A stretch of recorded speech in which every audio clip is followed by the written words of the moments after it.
Tonight on the Night Beat, we see the problems brought on by low water pressure as the call for conservation is renewed. The danger's over as hazardous chemicals are yanked out of a storage locker in South Wyndham. And on the rocks, the subtitle of Arthur II, Channel 3's Movie Man, has a review. Hilton. Don, is the flicker only a flirtation? Radar shows scattered thunder showers around tonight. We'll let you know what they're going to do to our hot weather forecast coming up shortly. Bill? In sports tonight, we've got the Yanks, the Mets, the Sox, and the Sox. We'll talk a little boxing and show you a big upset today at the U.S. Pro Tennis Championships in Brookline. Don, please. Also tonight, a live report on the roof collapse rescue efforts in Brownsville. FBI tapes are thrown out of the Wells Fargo case. And the UMass Falcons. I'm Denise D'Ascenzo. I'm Don Lark. Join us for all the latest news coming up next on Channel 3's Eyewitness News Night Beat.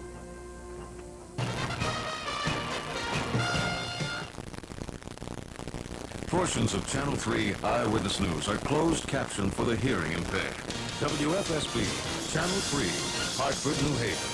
From Channel 3 Eyewitness News, the news most people watch. This is Eyewitness News Night Beat with Don Lark, Denise D'Ascenzo, Hilton Kaderli weather, and Bill Patrick sports.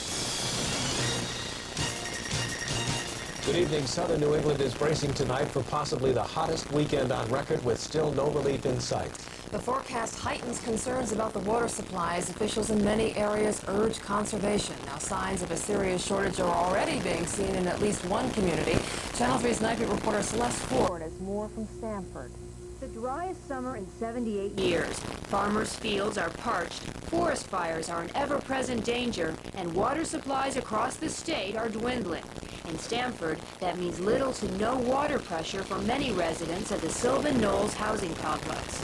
You know, I'm a superintendent here, and I've had numerous, I'm talking about 100 complaints, and the people are really getting nasty about it. They're really getting, restless, and they feel that something should be done. David Berkovic says the dry weather has left 145 families in Section 2 of the complex with very little water pressure and even less patience. Boy, it's hard. It's real hard.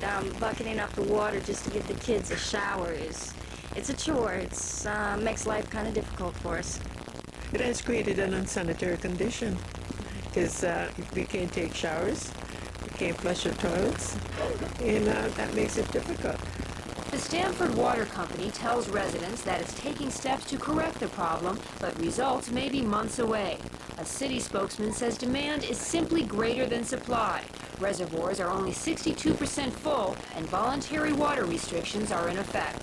I know there's a water shortage, but it appears people around us do have water. Why don't we have some? There's no predicting when this dry spell will end. For Sylvan Knolls, the rains can't come too soon. Celeste Ford, Channel 3 Eyewitness News on the Night Beat, Stamford. Greater Hartford area towns and the 30 towns supplied by the Connecticut Water Company are urged to continue conservation efforts following reports that usage today was higher than yesterday.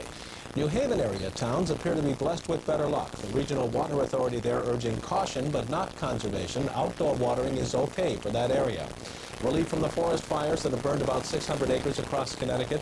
Half a dozen small new fires have all been put out.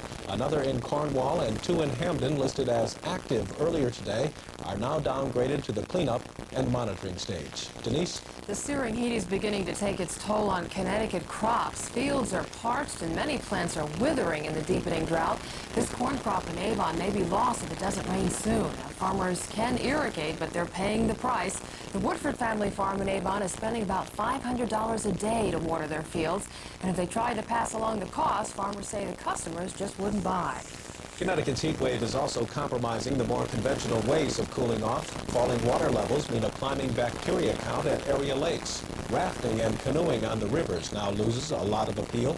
Channel 3's Ginny Musanti finds discomfort replacing recreation. Because the kids are, well, especially here, especially in August, you can tell that they catch more throat and ear diseases. So that might come a little bit early this year. There was never a time since I've been on the river for 12 or 14 years or whatever. It's never been this low. The hot spell is also hurting Connecticut's most ambitious industry, summer tourism. Denise? Southern New England endured record heat today, and the weekend is shaping up to be the hottest ever. Hilton joins us now with the scorching details. Hilton? Denise, if everything works out like we think it will, we could well either challenge or surpass record heat this weekend. The heat wave in the eastern part of the United States, 100-degree-plus temperatures, is intensifying and expanding eastward. Records reached all the way into New England today with 97 degrees at Bradley International Airport and a whole slew of 100s to the southwest of us. Here's what we're looking at by the time Sunday gets here. More sunshine, and with the ground already baked and the air already warm, additional sunshine simply means additional heat. We'll have the complete forecast with all the details a little later. Don? Hilton, tonight in South Wyndham, barrels of hazardous chemicals are taken out of illegal storage. A telephone caller told authorities where to find them. Night Beat reporter Michael Hill is on the story. It was a scary scene.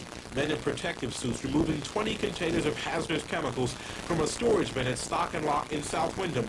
On Wednesday, an anonymous caller told the State Department of Environmental Protection acids and cyanides had been moved here in May. State and local officials scurried to find the chemicals.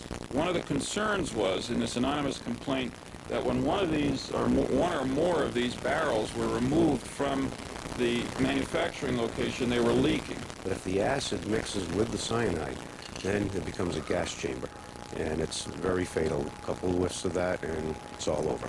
Quality Heat Treat of Willimantic owns the chemicals. On Thursday, the owner's daughter, Mary Jane Heshe of Cleveland, refused to allow the DEP to enter the storage bin. So today, the state got a court order. Heshe said the state's blowing the issue out of proportion.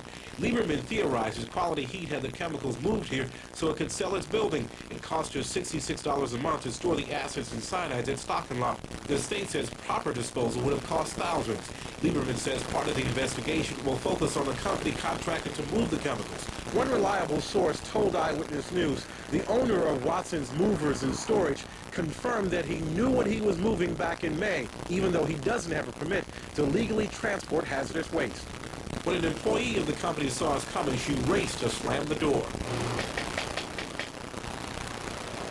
I know somebody's here. Can you tell me how I can reach Steve Watson? A phone call to this office went unanswered as well. Meanwhile, state authorities will transport the chemicals for testing and then decide what, if any, charges will be filed and against whom. Michael Hill, Channel 3 Eyewitness News on the Night Beat. Court documents unsealed tonight accuse a key figure in the Pentagon corruption investigation of receiving bribes from 3 defense contractors, one of them Pratt & Whitney. Now, according to a search warrant, FBI agents suspect that Melvin Paisley received checks and gifts from Pratt, General Dynamics, and McDowell Douglas while serving as Assistant Secretary of the Navy. The 53-year-old Paisley left the Navy last year to become a private consultant. The warrant had been sealed since June 14th when the FBI raided Paisley's Washington office in suburban Virginia home. In Hartford, a federal judge throws out a third of the more than 1,000 FBI tape recordings of defendants in the $7 million Wells Fargo robbery case. Judge T. Emmett Clary says they can't be used as evidence. After months of hearings, he agrees with the defense in a 95-page ruling that those tapes had not been sealed in a timely manner. The recordings were made from bugged apartments and wiretapped telephones in Puerto Rico. The defense feels the ruling will severely damage the government's case. Will mean that ultimately the charges will have to be dropped against at least most of the defendants. They had no real case anyway. But now, in the case of most of the defendants, they don't even have enough to go to the jury. There's much more to this case than just the electronic surveillance. There are literally tens of thousands of pages of documents, other witness testimony, that this, obviously, the electronic surveillance in this case was important, but it's not the be-all and end-all of the case. Channel 3's Brian Garnett reports defense claims that the FBI had tampered with the tapes were rejected. The trial is scheduled to begin in September. The jury in the Richard Crafts murder trial agrees to continue deliberations tomorrow. Questions today about the chainsaw testimony. Richard Crafts is accused of murdering his wife, dismembering her body with a chainsaw, and putting the remains through a wood chipper. The jury has deliberated 11 days. Disorderly conduct charges have been dismissed tonight against 6 people arrested in a demonstration at the Greyhound bus terminal in Hartford. About 30 members of a handicap rights activist group positioned themselves behind buses, one chaining himself to a wheel to protest Greyhound's alleged discrimination against the disabled. I am going to fight back until the people with disabilities are considered as good as everybody else. I think it's really important that Greyhound knows that there are lots of people with disabilities. We're not people that stay at home. We're people that want to go places, and our rights are being infringed upon. A Greyhound spokesperson denies the charges, but confirms that buses are not equipped with lifts, and there are no plans to do so. Several residents of the Southbury Training School are demanding they be released into smaller group homes. 2 years ago, they were promised more than 100 community placements a year. The school director agrees with them. There have been just 35 placements this year. It's unprecedented for residents to speak out on their own behalf, and according to an advocate for the retarded, that's quite a display of independence. Denise? 5 young peregrine falcons are getting settled tonight at the University of Massachusetts. The birds sent from Idaho will hopefully recolonize in the hills of the western Massachusetts. The last time wild peregrines bred naturally in the Bay State was atop Mount Holyoke in 1946. Now, officials say the university setting is perfect for the birds because there are no great horned owls in the area, a natural enemy of young falcons. So let's hope the peregrines feel right at home. And the horned owls stay away. Right.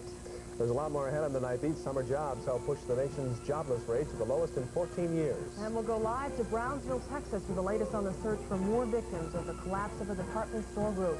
And Channel 3's Movie Man reviews Arthur II on the Rocks with Liza Minnelli and Dudley Moore. The report's coming up on the night beat.